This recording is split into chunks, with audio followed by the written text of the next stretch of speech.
Tapi kalau kita lihat betapa tadi Pak Pos, Mbak Siti tadi ketika di dalam kesulitan diberikan masalah ujian-ujian yang berat, mereka menghadapinya dengan sabar, terus bertasbih, tidak putus harap terhadap Allah. Inilah yang menjadi pelajaran yang tadi Mbak Soifah bilang, bahwa sering dari kita itu lalai, dari kita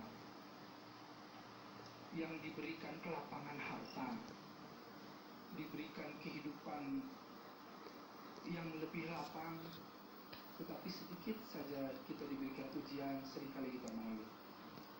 Inilah yang disebut al-ghaflah atau hati yang lalai. Hati yang lalai bukan karena pengetahuan yang kurang, tetapi karena dirinya tidak mendekatkan diri kepada Allah. Kalau kita lihat, Allah sudah memberikan ujian sesuai dengan takaran semuanya. La yukallifullahu nafsan illa wus'aha, laha ma kasabat wa 'alaiha ma iktasabat.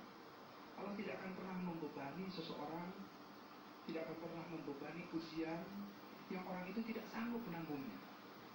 Karena kalau kita melihat dari pandangan manusia, boleh jadi seseorang melihat ketika orang yang dilapangkan hartanya, dia ditinggikan derajatnya. Ketika orang yang disempitkan hartanya, dia direndahkan derajatnya. Tidak, kala balik. Tidak, bukan seperti itu. Melihat hari ini betul sekali.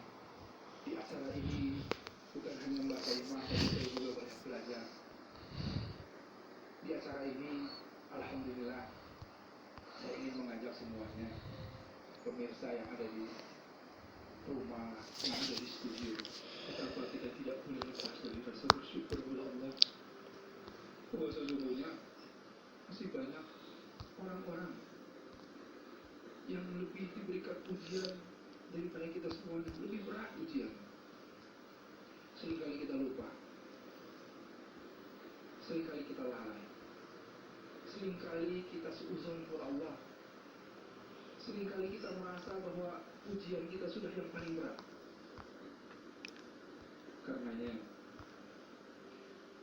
mari kita lihat bagaimana kita bisa mengambil ibrah, pelajaran dari Pak Kos, dari Bu Siti, bahwa sesungguhnya bagaimana cara menghadapi hidup itu hanya dengan mengingat Allah. Ala bidzikrillah tatmainnul qulub. Hanya dengan mengingat Allah, hati ini bisa menjadi tenang. Hanya dengan mengingat Allah, hati ini menjadi tenang. Kalau saya melihat arti dari sakinah, hati yang tenang, yang tentram, yang damai, dari kata-kata sakan sebetulnya bisa diartikan ini tetap stabil. Bukan artinya seseorang yang sakinah itu tidak mendapatkan ujian dari Allah, tetapi ketika dia diberikan ujian bagaikan kapal laut yang diberikan ombak yang sangat besar, tapi kapal ini tetap stabil, dia tidak tenggelam, dia sakinah, dia tetap keyakinannya, keistiqomahannya kepada Allah. Amin. Inilah yang membuat Bang Kos dan Bu Siti tadi bisa terus bertahan dan menginspirasi kita semua. Dan insya Allah mudah-mudahan kita semuanya bisa mengambil hikmah dari apa-apa yang terjadi di sini. Insya Allah. Terima kasih banyak Pak Ustaz. Baik. Sampai selamat kembali. Dan Bang Kos, Ya. sudah siap Ya. menyanyikan lagu apa Pak? Kembalilah kepadaku. Inilah Bang Kos, kembalikanlah dia. Manfaatkan mikrofonnya, silakan bernyanyi.